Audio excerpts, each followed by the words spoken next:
ത്തെയും action king ആരെന്ന് ചോദിച്ചാൽ ഒറ്റ ഉത്തരമേ ഉണ്ടാകൂ: ബാബു ആൻ്റണി. സംഹള അടക്കം 7 ഭാഷകളിൽ അഭിനയിച്ച ബാബു ആൻ്റണി 170-ന് മുകളിൽ സിനിമകൾ ചെയ്തിട്ടുണ്ട്. 4 പതിറ്റാണ്ടിലേറെയായി സിനിമാ മേഖലയിൽ തിളങ്ങി നിൽക്കുന്ന അദ്ദേഹത്തിൻ്റെതായി ഏറ്റവും ഒടുവിൽ റിലീസ് ചെയ്ത ചിത്രം ബസൂക്കയാണ്. ഇപ്പോഴിതാ പല സിനിമകളും താനും ഉണ്ടായിരുന്നെങ്കിലെന്ന് ആഗ്രഹിച്ചിട്ടുണ്ടെന്ന് പറയുകയാണ് ബാബു ആൻ്റണി. പല സിനിമകളിലും ഞാനും ഉണ്ടായിരുന്നെങ്കിലെന്ന് ആഗ്രഹിച്ചിട്ടുണ്ട്. ജനങ്ങൾ ആഗ്രഹിച്ചിട്ടുണ്ട്.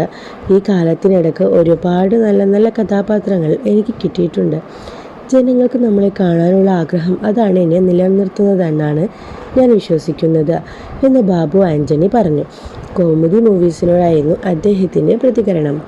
എമ്പുരാനിൽ മോഹൻലാലിനൊപ്പം ബാബു ആൻ്റണി ആയിരുന്നുവെങ്കിൽ എന്ന തരത്തിൽ വന്ന ട്രോളുകളും കുറിച്ചു അദ്ദേഹം പ്രതികരിച്ചു. എമ്പുരാനിൽ വിളിക്കുമെന്ന് ഞാൻ പ്രതീക്ഷിച്ചിരുന്നു.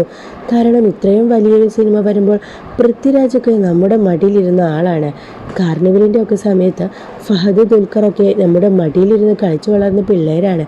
വലിയൊരു സിനിമയല്ലേ എമ്പുരാൻ, അതും ആക്ഷൻ പടം. ആക്ഷൻ അത്യാവശ്യം നന്നായി ചെയ്യുന്ന ആളായതുകൊണ്ട് പ്രതീക്ഷിച്ചിരുന്നു. പക്ഷെ അതൊക്കെ അവരുടെ തീരുമാനങ്ങളാണല്ലോ. ഞാൻ ഉണ്ടാകുമെന്ന് ജനങ്ങൾ പ്രതീക്ഷിച്ചിരുന്നു എന്നും ബാബു ആൻ്റണി പറഞ്ഞു. എൻ്റെ കൂടെ വന്ന് വലുതായ 1-2 സംവിധായകരുണ്ടായിരുന്നു. വളരെ അടുത്ത സുഹൃത്തുക്കൾ അവരോട് എടാ ഒരു വേഷം തടാന്ന് ചോദിച്ചിട്ടുണ്ട്. പക്ഷെ തന്നിട്ടില്ല. പക്ഷെ ജനങ്ങളുടെ സ്നേഹം എന്നെ തിരിച്ചു കൊണ്ടുവന്നു. ഞാൻ പോലും തിരിച്ചറിയാത്തവരുടെ സ്നേഹം. എനിക്ക് ഫാൻസ് ക്ലബ്ബൊന്നും ഇല്ല. പക്ഷെ ആളുകളുടെ സത്യസന്ധമായ സ്നേഹം ഭയങ്കരമായ കാര്യമാണ്. ദൈവാനുഗ്രഹമാണ്. എനിക്കൊരു പഞ്ചായത്ത് അവാർഡ് പോലും ഇന്നുവരെ കിട്ടിയിട്ടില്ല. കൊള്ളാമെന്ന് പറഞ്ഞ് ഒരാൾ വിളിച്ചൊരു മിഠായി പോലും തന്നിട്ടില്ല. അതൊന്നും ഞാൻ പ്രതീക്ഷിച്ചിരുന്നുമില്ല.